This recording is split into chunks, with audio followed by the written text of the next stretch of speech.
So now in this episode, you will learn about empty relation, universal relation, and identity relation. So let's begin with empty relation. Now what is an empty relation?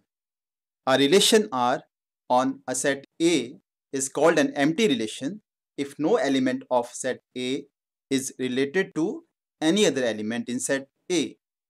An empty relation is also denoted by the symbol phi. For example, the relation R on set A, where set A contains 5 elements 5, 10, 15, 20, and 25.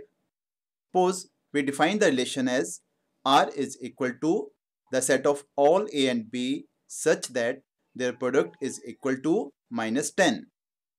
Now here you can see that we have got 5 positive natural numbers in our given set, and the product of two positive numbers cannot be equal to a negative number.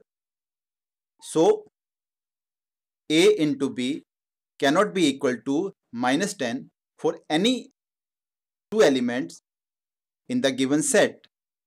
So that means no combination of A and B belongs to given relation R. So AB doesn't belong to R for any A and B which belong to set A. So it implies R is empty set, or we can say R is the void relation, or R is the empty relation. Now what's the universal relation? Let A be a set, then remember A cross A is a subset of A cross A. So it is a relation on A. Now relation R on a set A is called a universal relation if each element of set A is related to every other element of set A. For example, the relation R on set A, where set A contains 5 elements 5, 10, 15, 20, 25. Now suppose we define the relation as R is equal to the set of all A and B such that their sum is greater than 0. And now we already know that the sum of two positive numbers is always greater than 0. So therefore, all ordered pairs belongs to given relation for any value of A and B which belong to set A. So that implies R is a universal relation, and we read it as R is the universal relation on set A. So now I think that the concept of empty relation and universal relation will be quite clear to all of you. And now suppose I ask you a question, that which is the smallest relation for a given set A? So then what will you say? Of course, it is the empty relation. And which is the largest relation for a given set A? Again, it is universal relation.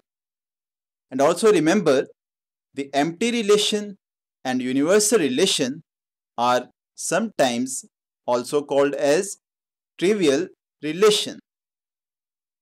Now let's try to understand empty and universal relation with an example. Let A be the set of all students in a girls' school.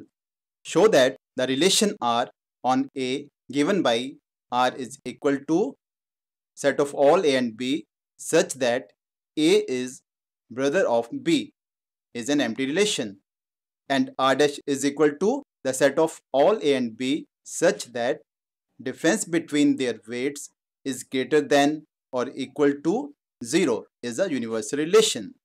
Now because the school is a girls' school, no students can be a brother of other student. Hence, we cannot have any ordered pair AB which will belong to given relation. Hence, AB doesn't belong to R for any given A and B which belongs to set A. Also, the difference of weights of any two students has to be either 0 or it has to be greater than 0. Hence, you can see all ordered pairs A and B will satisfy this condition. Hence, AB belongs to R dash for AB belongs to set A. So that implies R dash is equal to A cross A. Therefore, R dash is the universal relation on A. Identity relation. Now, what's an identity relation? Now let A be a set, then the relation IA is equal to the set of all A and A such that A belongs to set A is called identity relation on A. Now that means a relation IA is called the identity relation if every element of set A is related to itself. Now let's take an example.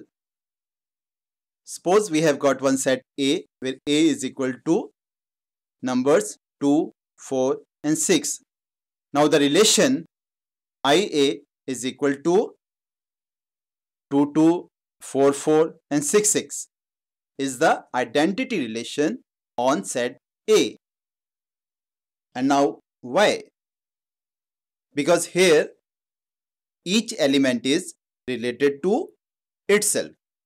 2 is related to 2, 4 is related to 4 and 6 is related to 6. That's why it is an identity relation.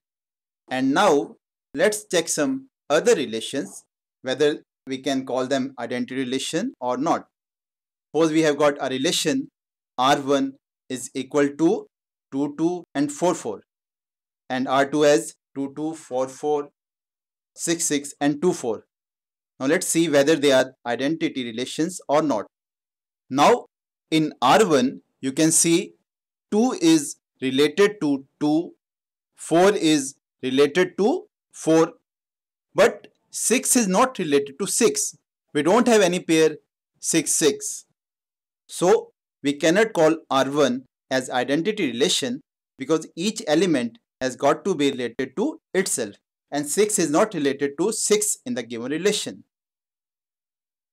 And in R2 you can see we have got 2, 2, 4, 4 and 6, 6. But we have got one more ordered pair 2 and 4.